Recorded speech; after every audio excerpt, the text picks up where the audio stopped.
Demography and geography aren't particularly relevant either. It doesn't really matter where you're starting off. It really matters where your head is. Are you living in modernity and the future? Do you have respect for the past? Do you have respect for tradition? Do you share someone's mores and values? Can you fit into an organization? Are you increasingly able to make yourself part of the contemporary conversation? Do you know how to fit in? Do you know how to zig when the world is zagging without standing out in a way that's objectionable? And that has become increasingly an important social media skill. You don't want to be the one who's objectionable, but you want to be noteworthy and different. Intimacy is really the most important thing we're all craving, and we're craving this in the online space more than ever before. And believe it or not, there's a language of intimacy, and that's why on most of your phones you'll discover a whole universe of emoticons. Think of how many ways to do a smiley face to tell someone you're really paying attention. There's probably 175 different ways to say that someone just made you smile. And that means you haven't even gone on to download yet the next edition. Intimacy is really what we're all craving. We're craving it in life, we're craving it in business, we're craving it in new relationships, we're craving it in networking. It really is what's going to matter more and more, because we are going to go incredibly hyper-local into places where we really feel we can fit in and make a difference. That's partially geographic, but hyper-local is going to be the smallest possible geography. Think of it probably as far as an 11-year-old could get on their bicycle or skateboard. How far would you let them go and feel safe about their travels? It may also be how far you would go emotionally with a hobby. So how far would someone who loves bass fishing, how far would somebody who likes to collect old episodes of Sex and the City? It's going to be a real shared focus drive into a specific space. Brands are going there, people are going there. People are going back and really looking to have reunions, not like a school reunion, but they want to have a reunion with their 4th grade class. People are going to go back to meet up with everybody they trained with, and they're going to look for commonalities. They're looking for that very local, very intimate, very special tie. Because we're all aware more than ever before of that virtual bully. There's more meanness, there's more nastiness, there's more unpleasantness, there's more anger.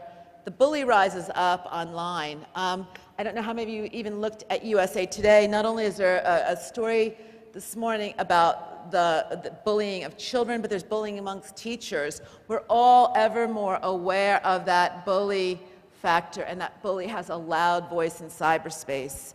And we are all learning, first and foremost, something that we're going to start training our entry-level people in.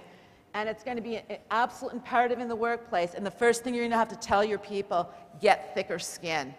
In the age of social media, the first thing you have to say to people, right around when you teach them how to write a pithy status update, is get thicker skin. Because there's a lot of very unpleasant people out there. It doesn't matter how lovely, how nice, how much integrity, how much intellectual curiosity you bring to the environment. There's going to be bad people out there, because virtuality mirrors reality. And in the age of virtuality, those people have a loud voice. Causes, awareness, social responsibility, social action, they do very well in this environment also. You're seeing all kinds of great and wonderful causes come forward. You're seeing people sign up to be part of movements and momentum and feel that they're really making a difference. You're seeing people tweet for all kinds of wonderful actions.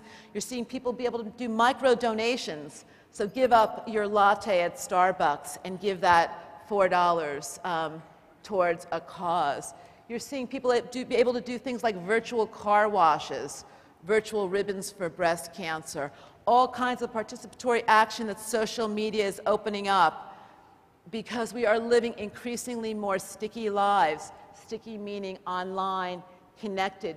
How many of you have more than 500 people you're connected to online right now, either through Facebook or through Twitter? Okay. With 500 people, I'm going to argue you've become a bit of a broadcaster. You have the ability to change people's attitudes, beliefs, values, and preferences. And I'm also going to argue if you don't have 500 people, your assignment for me now is to utilize the fact you're in a room with 1,400 people with whom you share attitudes and beliefs and values.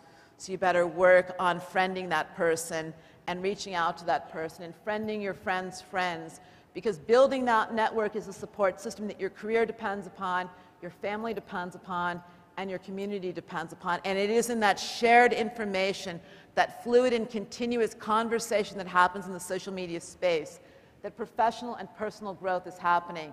It's almost like the light bulb has gone back off, and we are all growing and changing and learning at a completely unprecedented space because we are being bombarded with lots of bits and bytes of new information.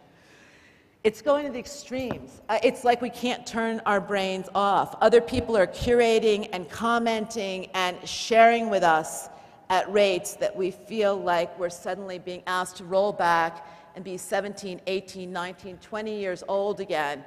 And we need to learn how to process and participate in all of this because there's so much information coming at us. We don't know where to file it emotionally, we don't know where to file it practically, and we don't know how to sit back and enjoy it.